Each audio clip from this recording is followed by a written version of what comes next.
hips.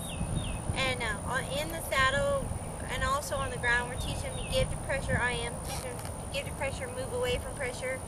I'm asking him here just to laterally give to pressure. When he does, I release him and pet him. And then to the right, same thing. He's looking at some horses walking around the pasture right now. So I'm going to wait till he softens, then release. Again, whenever I ask, I'm going to ask very slow and very light. And wait for the give. As soon as he softens and gives, I'm going to release quick and reward the effort with no pressure and waiting. So again, just sitting, saying whoa, no leg on it this time, and just ask him to give. Now I'm going to take it a step further. After they've got lateral down, the next step will be vertical. This is harder for them. He's not quite sure what to do with that. He's giving a little, but he needs to learn to do it without gaping his mouth open and come to his chest more than down towards his knees. So I'm going to kind of wait for him to come to his chest, breaking the pull, which just means he needs to soften that neck muscle and not go towards his chest. Go towards his knees, but towards his chest. When he does that, I'm going to release.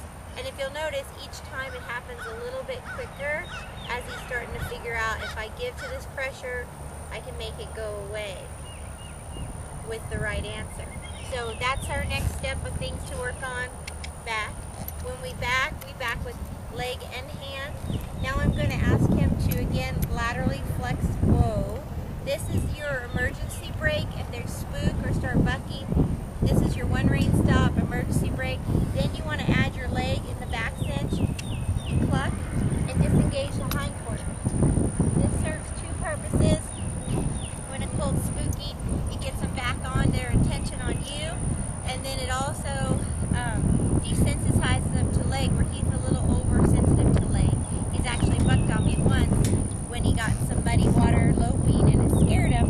He overreacted from it, and then my legs touched him and he overreacted even more. So one rein stop, whoa, add my leg in the back cinch, look, wait for the disengagement of the hindquarters.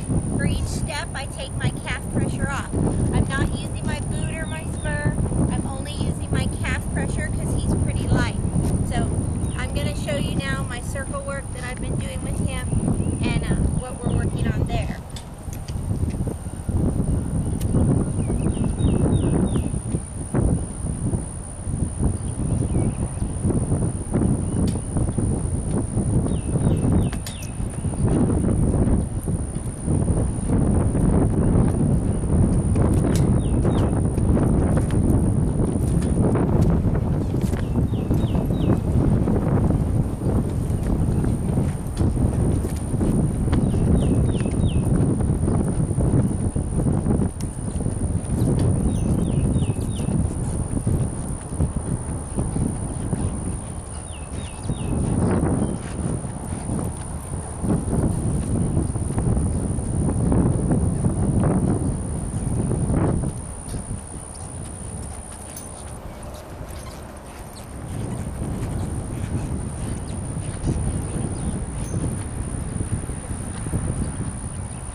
light calf pressure, so I can side pass them, you know, a few steps each way, roll backs, disengage the hindquarters, front end around the back end. Just do it real easy with my calf pressure, letting him realize if he does it right, the pressure goes away, you know, break it into steps for him. He's a really sweet colt, good-minded, just very sensitive and tries hard. So we're going to work on what we've been doing the last 2 weeks. Just keep desensitizing him, keep getting him more soft and supple. About 3/4 of my rides on him is all about, whoa, now he's spooking us out. Is about, you see something moving in the trees. His rides are about, 3/4 of his rides are just about getting him paying attention to me and getting him more soft and supple and focused on me and not whatever it is he's worried about. And that's our goal. His job right now is just to relax here, and I'm going to flex him when rain stops until he quits worrying about what's in the trees. It's windy today and all the branches are moving a lot, so colts are always goofier on windy days as normal. He's a little bit weaker right than left at the canter, but he's pretty even Steven at the trot and the walk on both sides. So again, most of our rides are just about bend and flex work and you know, body collection, going from extended strides to collected strides. So, but I'm really pleased with his first 2 weeks. You know, we're going to try to get out in the cow trail, you know, the next week or two with another horse and see how he handles new environments and if he doesn't overreact. But I want to make sure my cues are really solid in the arena before I head out to the 1,000 acres out there, where, you know, I can't really control the environment as much. He's been riding with my dogs. He's been doing that good. There's some cows at the end of the pasture. He's been handling that well. He's a little bit spooky of what's going on in the trees over there right now. But again, it's a windy day and he's a young horse and he's just not paying attention so hot right this second. But that's all part of babies. But overall, I've been really pleased with him. Trying to get him calmer with my leg cues so he's not so overreactive. That's the only thing. And riding him in water, he was a little bit nervous about that. So, thank you, Diana. Whoa, good boy. Good boy. Oh, and he's just in an O-ring smooth tube.